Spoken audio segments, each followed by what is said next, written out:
नमस्कार दोस्तों, मेरा नाम है प्रिंसी गुप्ता और आप सभी का मेरे channel quick and clear academy में स्वागत है। तो हर बार की तरह इस बार भी मैं लेके आ गई हूँ झारखंड जेपीएससी में भूगोल के सीरीज़ में एक नए विषय के साथ।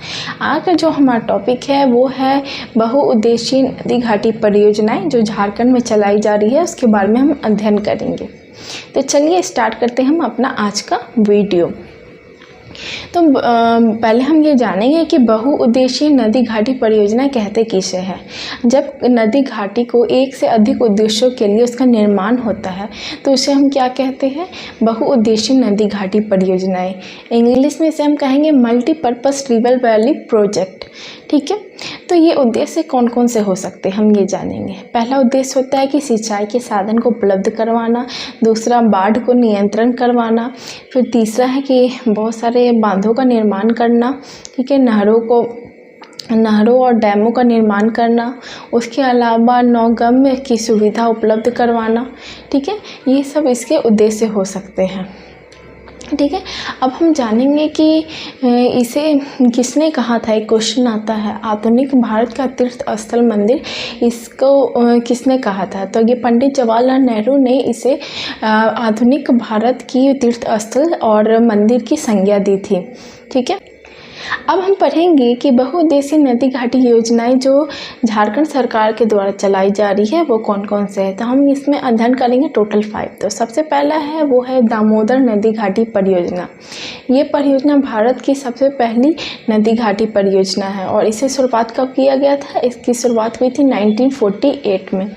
ठीक है, एक और क्वेश्चन आता है कि ये नदी घाटी परियोजना किस घाटी परियोजना से प्रेरित थी।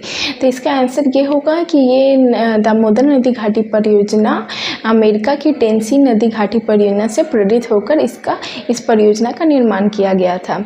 यह परियोजना जो है झारखंड और पश्चिम बंगाल दोनों का एक संयुक्त परियोजना है और 1948 में इसके लिए दामोदर घाटी निगम की भी स्थापना हुई थी। ठीक है, तब हम पढ़ेंगे कि इस परियोजना के अंतर्गत कितने बांधों का निर्माण हुआ। तो इस परियोजना के अंतर्गत 8 बांधों का निर्माण हुआ।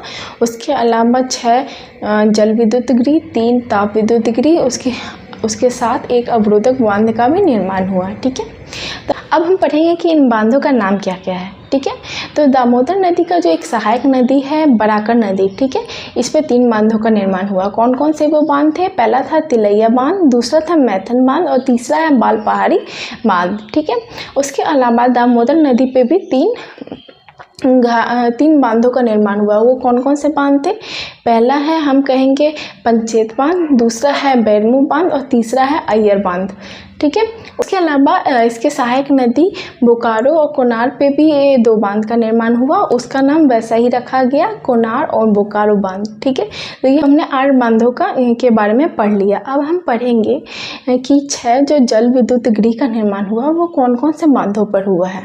तो वो है, पहले हमने बराकर में जो 3 बांधों का चर्चा किया, उन तीनों बांधों पर जल विद्युत गृह का निर्माण हुआ है। कौन कौन सा था वो। तिलैया था, मैथन था और बाल पहाड़ी। उसके अलावा बैरमू और उसके पंचेती, इन दोनों पर भी जल विद्युत गृह का निर्माण हुआ। और एक कौन सा है वो है कोनार पे भी जल विद्युत गृह का निर्माण हुआ। अब हम पढ़ेंगे कि एक अवरोधक बांध है। वो अवरोधक बांध कौन सा है, वो है दुर्गापुर अवरोधक बांध। ये कहाँ है, पश्चिम बंगाल में है। ठीक है, उसके अलावा हमने 3 ताप विद्युत गृह का भी चर्चा किया था। ये 3 ताप विद्युत गृह कहाँ है, एक है दुर्गापुर में है, एक है चंद्रपुरा में है और तीसरा है बोकारो में। ठीक है, तो ये 3 ताप विद्युत गृह का निर्माण जो हुआ था दामोदर नदी घाटी में ये थे। अब हमने पढ़ लिया दामोदर नदी घाटी। अब हम पढ़ेंगे स्वर्ण रेखा नदी घाटी परियोजना। ठीक है, तो इस परियोजना की शुरुआत जो हुई थी 1983 से 84 के बीच में हुई थी और ये जो परियोजना थी वो पश्चिम बंगाल, उड़ीसा और झारखंड तीनों का संयुक्त परियोजना था। इस परियोजना को वर्ल्ड बैंक की आर्थिक सहायता के द्वारा चलाया जा रहा है। ठीक है, इस परियोजना के तहत 2 बांधों का निर्माण हुआ। पहला है चांडिल और दूसरा है गालूडी। ठीक है, ये दोनों कहाँ है, घाटशिला के निकट है। ठीक है। उसके अलावा उसके स्वर्ण रेखा के सहायक नदी खरखई का हम बात करते हैं, उस पर भी 2 बांधों का निर्माण हुआ था। वो कौन सा था? एक था ईचा बांध जो कि कहाँ है? चाईबासा के निकट है, और दूसरा है वो है गजिया बांध, वो कहाँ है? वो है जमशेदपुर के निकट, ठीक है। और एक हम हुंडरू जलप्रपात का नाम सुना होगा, ये भी स्वर्ण रेखा नदी के किनारे ही ये है। तो हुंडरू जलप्रपात का जो निर्माण हुआ है वहाँ पे भी जल विद्युत गृह का निर्माण किया गया।